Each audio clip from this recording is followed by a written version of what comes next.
In today's video, I'm going to teach you how to randomize slides in Google Slides. First things first, you'll need to sign into your Google Drive. This is where all your Google Slides presentations are stored. Head over to the Google Drive homepage, enter your email, followed by your password, and then click Next to sign in. It's the first step in accessing the treasure trove of your presentations and gets us ready for the magic we're about to perform.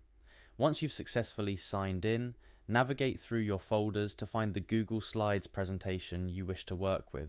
It could be a lesson plan, a business proposal, or even a photo album you're planning to share. When you've located the right one, click on it to open. This is where the creativity starts and you get a step closer to bringing a fresh flair to your slides. Upon opening your presentation, it's time to dive a bit deeper into Google Slides functionality. Direct your attention to the menu bar and click on Extensions. This might be a feature you've glossed over in the past, but today it's going to be your best friend. Extensions in Google Slides allow you to add new features and functionalities to your presentations that aren't available by default. Within the Extensions menu, you're looking for a specific tool today. Randomize Slides by Alice Keeler. Alice Keeler is an educator and developer who has created a variety of tools intended to make life easier for users of Google's educational products. Highlight her Randomize Slides extension and give it a click. This is where the real fun begins.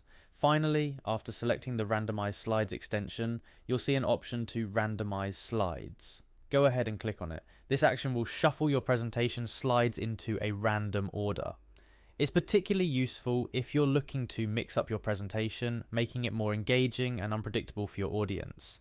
And there you have it. You've successfully randomized the order of your slides in Google Slides, bringing an element of surprise and engagement to your presentation.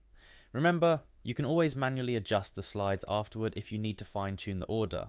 This simple yet powerful tool can transform the way you present information, whether in a classroom, a business meeting, or even a casual gathering. Thank you for following along, and happy presenting.